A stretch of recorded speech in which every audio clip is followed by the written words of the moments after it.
Kisah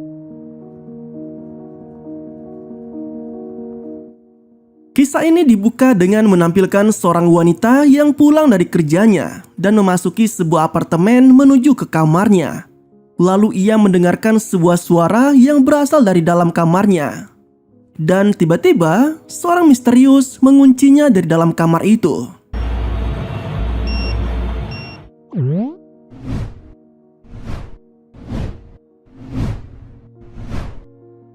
Cerita ini akan berfokus ke seorang wanita bernama Cho. Dia tampak sedang bersiap-siap berangkat kerja menuju ke kantornya. Saat keluar dari pintu kamarnya, ia mendapati ada yang aneh dengan pengaman pintu di ruangannya itu. Tampak ada seseorang yang mencoba memasukkan pin pintu kamarnya. Karena merasa curiga, akhirnya ia memutuskan untuk mengganti pin pintu tersebut. Nah, Cho ini merupakan pegawai di sebuah bank yang ada di Korea. Ia bekerja untuk memenuhi kebutuhan hidupnya. Sepulang kerja, ia bercerita dengan sahabatnya yang bernama Hyo bahwa ia sangat membutuhkan perpanjangan kontrak kerja di bank itu. Hyo pun memberitahukan bahwa Cho sangat berpotensi untuk mendapatkan perpanjangan kerja, sekaligus menjadi pegawai tetap di bank itu jika ia mampu meningkatkan kinerjanya. Mendengar penuturan sahabatnya itu, Cho pun tampak sangat bersemangat. Sesampainya di apartemen, ia mendapatkan sebuah paket dari orang yang tak dikenal. Ternyata orang yang mengirim paket itu merupakan ibunya. Ibunya menuliskan surat di depan pintu kamarnya. Namun, ada yang membuat Cho curiga, yang mana pengaman pintunya selalu terbuka ketika ia pulang dari kerja. Padahal ia selalu menutupnya ketika selesai mengunci pengaman pintu itu. Dan karena lelah bekerja, Cho pun langsung tidur. Suara ketokan pintu terdengar dari luar kamarnya. Cho yang saat ini telah terbaring di ranjangnya, ia pun beranjak menghampiri pintu itu.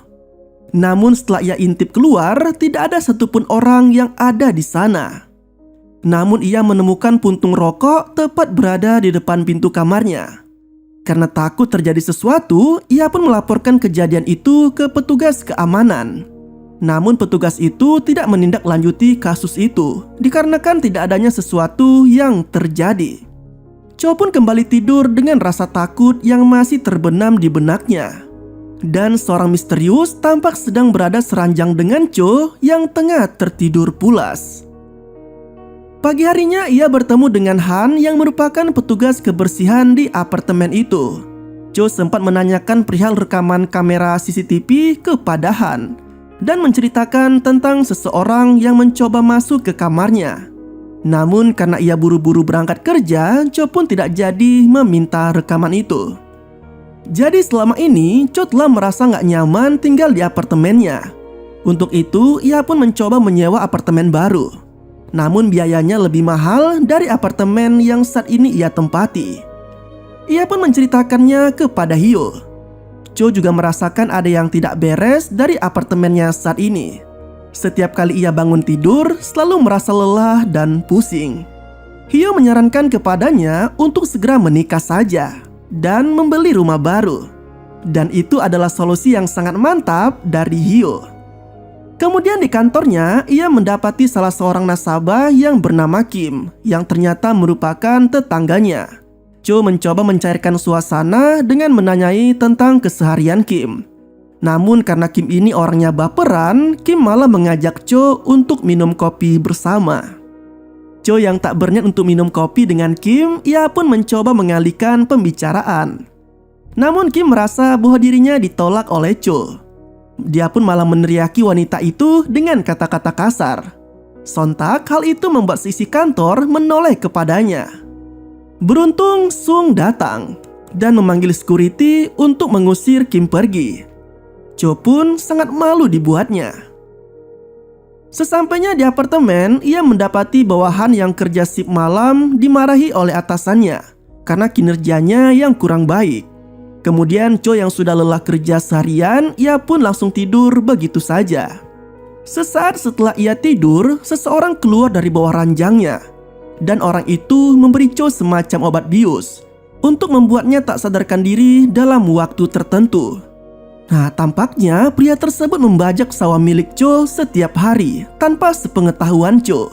Dari sini kita pun menjadi tahu mengapa Cho selalu merasa pusing setiap kali ia bangun tidur dan merasa sangat lemas.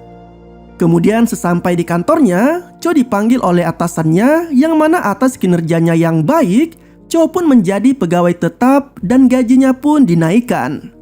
Saat lembur kerja, ia mendapatkan sebuah panggilan dari orang yang tak dikenal. Namun Cho tak mengangkatnya. Di tepi jalan, Kim kembali mendatangi Cho dan kali ini ia mengajak Cho untuk pulang bersamanya. Karena tak ingin terjadi sesuatu padanya, Cho pun menolaknya.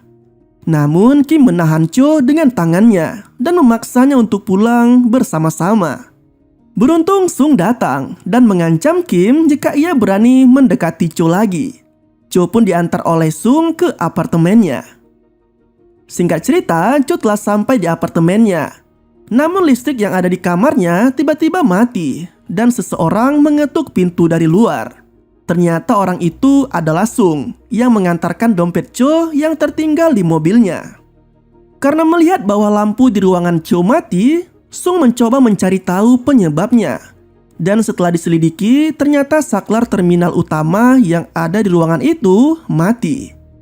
Nah, setelah berhasil menghidupkan lampu, Cho pun merasa berterima kasih karena Sung telah membantunya. Cho pun menawarkan kopi kepada Sung. Saat Sung sedang cuci tangan, Cho mempertanyakan bagaimana Sung bisa tahu nomor apartemen miliknya. Padahal ia sama sekali tidak pernah memberitahukan kepada Sung. Belum sempat menjawab, Cho keburu pergi karena merasa takut terhadap Sung dan meninggalkan Sung yang berada di kamarnya. Ternyata Cho memanggil polisi untuk datang ke ruang apartemennya. Saat pintunya dibuka, secara misterius Sung tergantung di depan pintu dan dalam kondisi yang tak bernyawa. Karena kejadian itu, Cho diinterogasi oleh polisi dan justru dituduh melakukan skenario pembunuhan kepada Sung. Beruntung petugas tidak menemukan adanya barang bukti yang digunakan untuk membunuh Sung, sehingga Cho pun tidak jadi dipenjara. Pagi harinya, Cho dipanggil oleh atasannya dan karena kejadian semalam, Cho pun diberhentikan dari pekerjaannya. Sesampainya di apartemen, ia meminta kepada Han untuk memperlihatkan rekaman kamera CCTV. Namun, ia tak menemukan apapun. Karena merasa takut, ia pun meminta Han untuk memeriksakan ruangannya. Namun, tak menemukan apapun yang mencurigakan. Kemudian saat Cho bersih-bersih kamar, ia menemukan sebuah kunci pintu yang ada di bawah ranjangnya. Ia pun mencoba mencari pemilik kunci itu dengan memeriksa setiap kamar yang ada di apartemen itu. Dan saat ia menemukan pintu yang cocok dengan kunci kamar yang ia temukan, ia mendapati bahwa pemilik ruangan itu sudah tidak ada. Cho pun meminta bantuan Hyo untuk menyelidiki kasus yang sedang dialaminya. Hyo menyebutkan bahwa ada dua kemungkinan orang yang masuk ke dalam ruang kamar Cho, yaitu pemilik kamar yang ia temukan atau Han, petugas kebersihan yang memiliki duplikat kuncinya. Dalam data yang diselidiki oleh Hyo menunjukkan bahwa orang itu selalu membeli barang yang sama dan di jam yang sama pula, dan itu setiap harinya. Cho pun menyelidiki orang itu. Ia pergi ke supermarket tempat orang tersebut membeli barang setiap harinya. Mereka berdua lalu menunggu orang itu, lalu ada satu orang yang membeli dengan harga yang sama, seperti target yang mereka cari. Mereka pun mengikutinya. Namun karena jalannya bercabang, dengan terpaksa mereka pun berpisah. Cho melihat sampah makanan yang dibeli pria tadi di sebuah penginapan yang sudah terbengkalai. Ia pun mencoba masuk ke dalam apartemen yang sudah tak terpakai itu. Namun pintunya terkunci. Kemudian ia mencoba memasukkan pin secara acak, namun gagal. Hingga pada saat ia mencoba memasukkan pin miliknya, pintu tersebut pun terbuka. Cho menemukan sesuatu yang mengejutkan yang mana ada seorang wanita yang disekap dalam keadaan yang mengenaskan. Dalam keadaan panik, Cho mencoba menghubungi polisi. Namun di saat bersamaan, pemilik rumah itu pun datang. Sementara itu, Hyo berhasil mengejar orang yang membeli makanan tadi. Namun ternyata orang tersebut bukanlah target yang ia cari. Kembali ke Cho, ia bersembunyi di bawah ranjang sementara orang misterius itu memberikan obat bius ke wanita yang disekapnya. Kemudian Cho melihat orang tersebut memotong tangan wanita itu dengan sebuah gergaji. Cho yang melihat itu sangat ketakutan dibuatnya. Cho pun lari dari ruangan itu dan aksinya diketahui oleh pria misterius tersebut. Dan pria itu pun mengejarnya. Dengan sekuat tenaga, Cho berlari menjauh dari pria itu.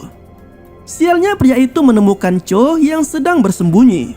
Beruntung, Hyo pun datang tepat waktu dan menabrak pria tersebut dengan sebuah gerobak. Sesaat setelah itu, polisi pun datang dan pria bertopeng itu pun pergi. Kemudian detektif Lee meminta bukti dari cerita yang diceritakan Cho kepadanya. Namun Cho hanya bisa mengatakan bahwa pria itu memiliki sebuah arloji kuno yang tepat ada di tangannya. Dengan petunjuk tersebut, Lee sangat kesulitan menemukan pelakunya. Kemudian petugas menemukan jasad wanita yang telah dimutilasi oleh si pelaku. Kali ini kepolisian menjadikan Kim sebagai tersangka dalam kasus pembunuhan serta penyiksaan terhadap jasad wanita yang telah ditemukan oleh polisi. Detektif Lee mulai menginterogasinya dengan berbagai pertanyaan. Kim tampak terpancing dengan pertanyaan itu. Ditambah lagi ia juga memakai arloji persis seperti dengan apa yang diceritakan oleh Cho. Dengan berdasarkan interogasi yang telah ia lakukan, Lee memberitahukan kepada Cho bahwa sepertinya memang Kimlah orang yang melakukan tindak kejahatan itu. Polisi akan melakukan tindakan jika Kim terbukti bersalah. Karena polisi belum menetapkan tersangkanya, Cho yang tak ingin terjadi sesuatu pada dirinya nanti, ia pun pindah apartemen. Sementara itu, Kim tampak menemui Han untuk mencari tahu tentang keberadaan Cho saat ini. Namun Han tak memberitahukannya. Malam harinya, Cho mendapatkan sebuah paket yang berisikan ponsel miliknya yang jatuh tempo hari, dan dalam ponsel tersebut seseorang mengirimi sebuah gambar Cho yang sedang tertidur. Sesaat setelah itu, Cho mendapatkan panggilan video dari Hyo. Namun ternyata yang melakukan panggilan tersebut merupakan pria misterius yang telah berada di kamar Hyo. Mengetahui bahwa sahabatnya sedang dalam bahaya, Cho pun berlari menuju ke apartemen sahabatnya itu. Pintu apartemen tersebut terkunci. Selang beberapa saat, seorang pemuda membukakan pintu dan keluar. Namun Cho yang saat itu dalam keadaan panik, ia pun tak menggubris pemuda itu. Sialnya lagi, pintu apartemen Hyo terkunci. Cho mencoba memaksa membukanya menggunakan alat pemadam kebakaran. Beberapa saat setelah itu, Kim pun muncul dan menyerang Cho. Beruntung detektif Lee datang dan melumpuhkan Kim. Cho bergegas memaksa masuk ke kamar Hyo dan ia mendapati bahwa sahabatnya itu dalam keadaan yang kurang baik. Di rumah sakit, Lee menjelaskan kepada Cho bahwa panggilan video yang dilakukan oleh pelaku merupakan tipuan. Pelaku mengarahkan kamera ponsel milik Hyo ke layar laptop miliknya. Selain itu, polisi juga menemukan sidik jari milik Kim yang ada pada alat yang digunakan untuk memotong kaki Hyo. Namun polisi belum melakukan tes DNA kepada Kim. Polisi akan menetapkannya sebagai pelaku jika DNA-nya cocok.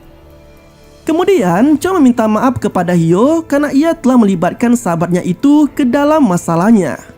Lee pun memberikan sebuah kamera pengawas berbentuk penguin kepada Cho untuk memantau pergerakan yang ada di kamarnya. Sesampainya di apartemennya, ia pun memasang kamera pengawas itu. Selepas itu ia pun pergi ke supermarket untuk membeli belanja. Di sana ia bertemu dengan Han. Ia tiba-tiba mengajak ngobrol dan membahas tentang pria misterius yang mengikuti Cho. Cho yang telah selesai dengan belanjaannya, ia pun hendak pergi meninggalkan supermarket itu. Namun tak disangka-sangka, Han membeli barang yang sama seperti yang dibeli pria misterius itu. Ditambah lagi ia juga mengenakan jam yang sama seperti yang Cho lihat pada pria misterius itu tempo hari. Melihat hal itu, Cho pun menyadari jika Hanlah pelakunya. Ia pun berlari pulang ke apartemennya dan mengunci rapat-rapat pintu kamarnya. Kemudian ia mendapatkan panggilan dari Lee yang memberitahukan bahwa Kim bukanlah pelaku yang sebenarnya. Kim telah dibunuh oleh pria misterius itu. Lee memintakan kepada Cho untuk tidak keluar dari apartemennya karena takut terjadi sesuatu padanya. Kemudian Cho memeriksa kamera pengawas yang ia pasang di kamar itu. Dan benar saja, ternyata pelakunya adalah Han.